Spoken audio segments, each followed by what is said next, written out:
Vrsto let že med bolniki opažamo potrebo po rehabilitaciji tako v času zdravljenja, kot seveda tudi po zdravljenju, ko se vračajo nazaj v svoje socialno, delovno ali pa izobraževalno okolje.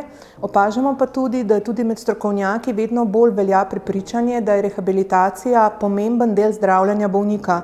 In sploh v tujini, to je že del prakse.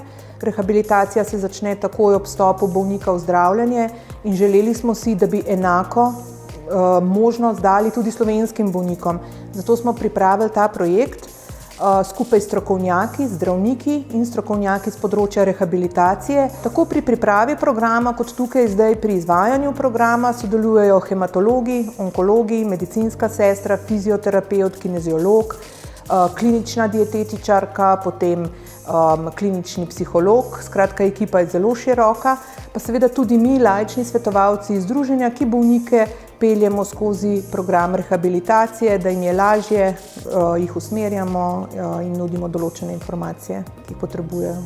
Rehabilitacija potrebuje veliko strokovnjakov zato, ker je samo področje zelo široko in tudi potreba bolnika je na tem področju zelo široka. Potrebuje pomoč na področju gibanja, na področju prehrane in pa seveda tudi psihosocialno pomoč skozi bolezen in tudi kasneje. Ciljev programa je več, ključni je ta, da v 2 letih program zaključi 120 bolnikov.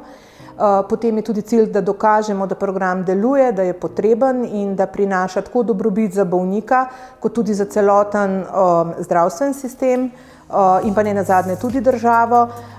In še tretji, zelo pomemben cilj je, da bo dostopen vsem bolnikom s krvnim rakom v celi Sloveniji, ne glede na to, kje se zdravijo, in pa seveda dolgoročno tudi vsem bolnikom z rakom, ne le s krvnim rakom. Bolnik, ko vstopi v program, opravi številne meritve.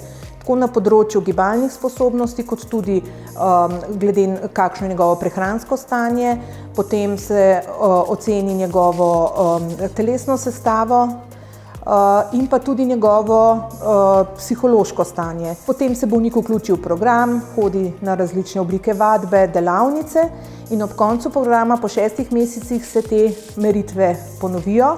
In tukaj mi potem vidimo, kakšen je napredek. Ne le po anketah, ki jih z njim opravimo, pa po pogovoru, ampak po dejanskih meritvah, dejanskih vprašalnikih, ki jih ocenijo strokovnjaki in analizirajo. V združenju smo zelo aktivni tudi mednarodno, kjer smo tudi videli, kako takšni programi že tečejo, so uspešni, dajo rezultate, tudi tuji strokovnjaki so o tem na različnih konferencah veliko poročali.